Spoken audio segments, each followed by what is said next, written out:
Hey, Honors Physics, we're going to take a look at circular motion for a few days at the beginning of semester 2. So circular motion involves forces, accelerations, and velocities, but they're a little bit different than what we did when we did linear or projectile motion. So I don't know if you can imagine that there's a lot of things we do where you move in a circle, whether it's kids playing in the backyard. My older babysitters, when I was a kid, used to totally grab my arms and swing me around in a circle. It's probably terrible on the shoulders, but it's really fun. They'd pivot in place, and I'd be moving around in a circle and laugh uncontrollably. Now, more recently, maybe you're going to Canopy Lake Park, maybe you maybe Six Flags out in Agawam, Massachusetts, but they have many rides that go in a circle, some of which are the giant swings, or at Canopy Lake Park, there's a ride called the Turkish Twist. Let me take you. So the Turkish Twist works like this. The passengers are told to get on board. They open through getting through that door. I'd like you to stand perfectly still for me. Enjoy your ride. And then the operator, they tell them to stand against the wall and stand still, and they start spinning in a circle. This is slowly adding velocity to each passenger, right? But there's something unique about their velocity. Their velocities are kind of going, which direction are they going? We're gonna have to take a look at that. So I bet you've been on this ride, or you've heard of this ride, or if you never have, it spins very fast. And if you, not so fast that you get dizzy or nauseous, but if you stare at the middle, you'll do better, right? Or stare at that middle post. And what you'll notice, this is not very high quality video, it's thrilling, is about this point, the floor is going to drop out. Not completely, just drops about 2 or 3 feet. Hard to believe, but those people's feet are not touching the floor. What's holding them against the wall? And we're going to find out that there are forces, accelerations, and velocities going on. Okay. So let's take a look at motion in a circle. There's 2 kinds. There's rotational motion, where you have an axis inside an object. Let's kind of zoom in on that. So you've got an object, and it's got an axis of rotation right through the middle of it. So that's like, just kind of turning around with your feet on the ground, and you're just rotating. What kind of objects do that? Well, our planet does. You could argue that a CD does, right? The rotation, if you've ever seen a spinning CD or a record. Revolution is a different kind of circular motion, and that's what we're going to be focusing on. That's when there's an axis of rotation, but the object is outside of that axis. It's some distance away. It's still moving in a circle. So what kind of objects do that? Well, maybe like merry-go-rounds, the Turkish Twist, and various other rides, as well as some planetary systems. It's a pretty common type of motion. And over the next few minutes, we're going to be exploring velocity, acceleration, and forces. I'll rewrite those formulas so they're a little bit easier to read. When I made this slide a few years in the past, I couldn't do exponents as easily, and that's been greatly improved. So we'll rewrite those and as we are. Okay, so what's going on? So we saw that those passengers had a speed. But if you basically ask someone to describe which way are they going at any given time, the passenger who's sitting here on the wall would say, I'm moving sideways. And what that really is a tangent or linear velocity at every given point. If that same passenger was now located over here, they would say, well, I'm still going sideways. And that path or tangent velocity seems to be going in a straight line. And once the ride gets up to speed, the velocity here, its magnitude equals the velocity here, equals the velocity here. And we're talking about the magnitude of those velocities. So that's actually why we call it uniform motion, because the speed is steady the whole way around. Like the moon orbiting Earth, like Earth orbiting the sun. There's a few small changes or perturbations in how much time it takes to rotate around an object in space, but it's pretty uniform, right? We have years because of that rotation. Now, how do you calculate it? Well, what's a speed? What's a velocity? It's nothing more than a distance traveled divided by time. It's a rate of how much distance you're covering. But what distance are you covering? Well, it's a circumference. So let's replace the distance with 2 pi r, and let's divide it by t, time. But we're not just going to use any t, we're going to use the period. That's a specific time. That's the time for one complete rotation, for one complete cycle around in a circle. Lowercase t is any amount of time, but a capital T is defined as the time for one complete rotation. So you take a circumference and you divide it by a period, and you get a velocity. And we sometimes call it v tangent, okay? There's a lot of names for this, but it's the tangent velocity or a linear velocity. And you might say, but that's not a velocity. Well, we'll talk about that, and it very much is. It is a vector quantity, and we're going to talk about the fact that, wait, it's changing its direction. That's incredibly important. And that's what we're going to do in just a minute. Let's do one practice of velocity. So say you sit on the outside horse of a merry-go-round, and it's known that the merry-go-round is, the horse is 3 meters from the center. So that's a radial distance. And one of your friends who's not on the ride measures that it takes 4.6 seconds for you to go around and get all the way back to the same position, maybe where they're standing outside a fence or something like that. And that's a period. So you take 2 times pi times, my fault, divided by the period, and you get a tangent velocity of like 1.6 seconds. Radius, okay. This one's a little bit more complicated. I actually had a weird false start, so you'll notice a lot of notes are already written on here. Okay, so let's examine this. You're moving around in a circle, so your velocity is to the right here. Now, relative to you, it's still to the right, but notice these two vectors are very much facing different directions. In fact, as you go around in a circle, your speed or the magnitude of your v stays the same, but your direction is constantly changing. And the definition of an acceleration is any change in velocity. That's a vector, right? So what does that really mean? It means your speed can change, or in this case, your direction is changing. So if you have either one changing, then we have an acceleration.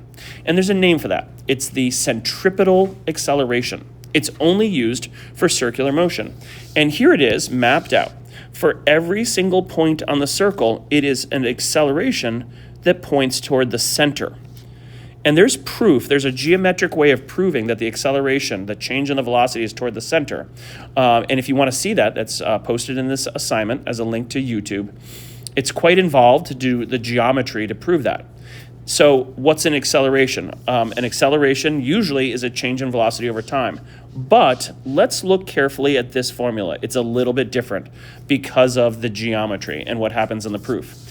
The acceleration for circular motion or centripetal acceleration is the velocity squared, the tangent velocity, but it's divided by r, the radial distance. Some of you may be noticing that the velocity has an r in it. So if you were to substitute the formula we previously learned, 2 pi r over t, and we square that, well, what you can do is you can square every part of the numerator. 2 squared is 4, pi squared, r squared over t squared. And yes, this r in the denominator will cancel out with the one of the r's of the r squared. I'm not sure you're going to use that formula as often. In fact, what you're generally going to do is you'll find the velocity of a moving object in a circle, square it, divide it by radius. But if you want to, this would be a pretty cool way of doing it.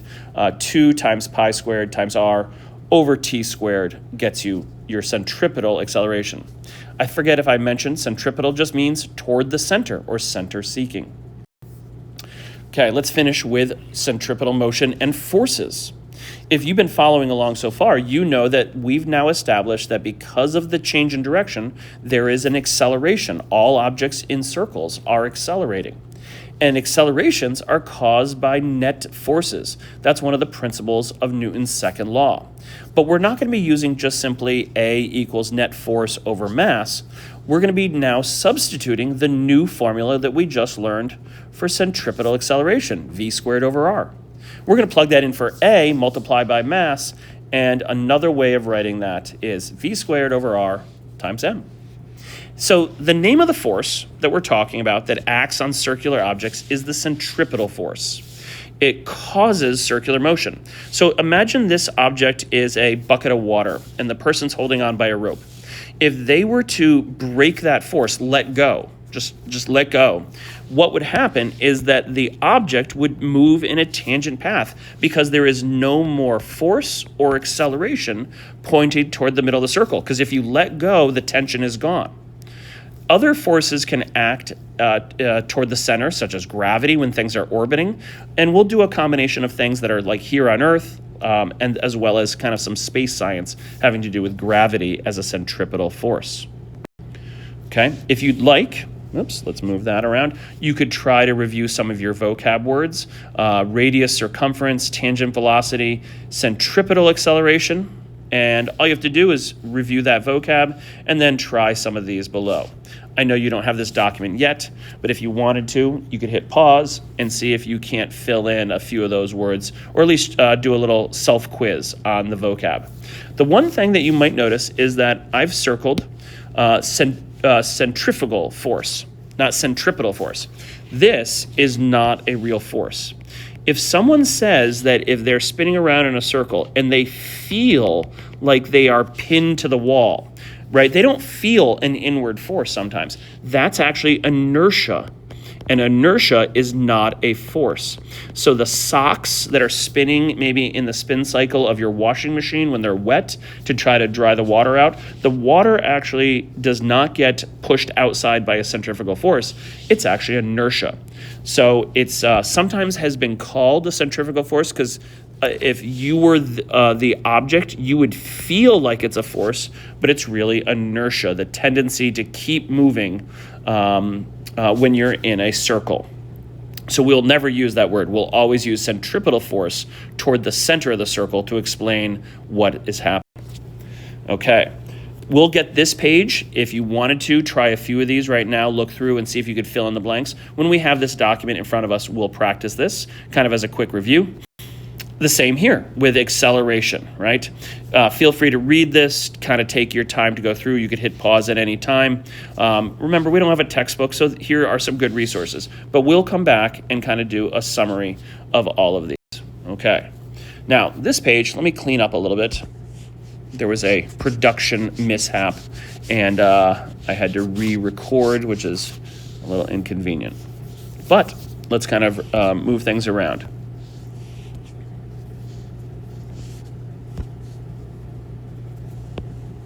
Here we go. Okay. So one thing that is maybe not clear yet is that centripetal forces, in fact, that's weird that I just made it plural, is really, look, it's in quotes, is actually a role. Circular motion is caused by centripetal forces. That means there has to be a real force, an actual force that you know the name for, that is causing, right, that circular motion. So here's an example. You're driving a car around a curved road. And as you move around through that curved road, you feel a sideways force, especially if you take the corner a little too fast. And maybe you feel like you're pushed toward the outside of the car. Remember, any push toward the outside is inertia. What's actually keeping your car from doing this? It would be not such a good idea if your car goes off the road, right, in its tangent velocity. So there must be a force that is lateral, and that is the friction force, the friction of your tires on the road. In fact, it would be static friction. Okay, so each of the 4 tires is creating a friction force toward the center, and that force has to be strong enough, right, to allow that car to navigate that circle. If it's snowy or icy and the mu value decreases, sometimes you don't have enough static friction, and unfortunately, right, a car could slide off a road. I hope it doesn't happen to you. If you swing a bucket with water, then what's the name of the actual force? Well, it's a rope. So that must be a tension force. It's not vertical, but it's a tension toward the center of the circle. And lastly, let's talk about things orbiting. Here's the moon. It's a crescent moon, and it is moving in a circle. Its velocity is tangent, but its force toward the Earth, right, the centripetal force, would be actually created by the gravity of the planet Earth and the moon interacting, right? They pull on each other. So the centripetal force is going to be equal to gravity. Here it's tension. On the other one, it was static friction. Okay, we're going to exclude this page for just a minute. So here's a couple of practice problems that you're going to be doing. And I know it's a little hard to see, so you might have to hit pause. For each of these, I'd like you to do the calculations for 1, 2, 3, 4, 5, and you're going to be submitting those on Canvas as kind of a practice quiz. So let's give you a time to hit pause, maybe take a look at these, maybe write down the key values on a piece of notebook paper. You can hit rewind or pause at any time. So the first one is a CD player, and we're given a frequency. A frequency is measured in hertz or revolutions per minute. In this case, 1800 revolutions per minute. Now, what you might realize is that's not the common unit for frequency. The common unit for frequency is a measure of how many revolutions per second. It's used for very fast-moving circular motion, but the standard unit is revolutions per second. So before we can turn that into a period, we're going to have to first convert that. So I'll do the first one with you and see if you can't do the others after that. So we've got 1800 revolutions per minute. 1 minute equals 60 seconds. And what you'll see is that if you divide 1800 by 6, 18 divided by 6 is 3, 100 divided by 10 is 10, so it's going to be 30 hertz. And that's the standard unit for frequency. All we did is just convert it to the standard unit of frequency. And then if it says what is the period of spin, frequency is 1 over the period, and period is 1 over the frequency. Notice how time is in the denominator of frequency, but the unit for a period is just seconds. So that might be something we have to reinforce when we come back together. So now what we would take is we'd take 1 over 30, and that's going to come out to be a very small decimal. So how much time does a compact disc take to go around in a circle? A very small amount, and that amount is 1 over 30.033 seconds. So that's how period and frequency are related. You'll be also calculating linear velocities. Remember, you've got velocity equals 2 pi r over t, capital T. Here, you're calculating a frequency from a period. Number 4 looks like you are calculating another linear speed, 2 pi r over t. And now here, we're using our first case where we have to find our acceleration centripetally, 2 pi r over t, quantity squared. Remember, it's velocity squared divided by r. So I'm going to hit pause now, let you work those out, and submit those on Canvas.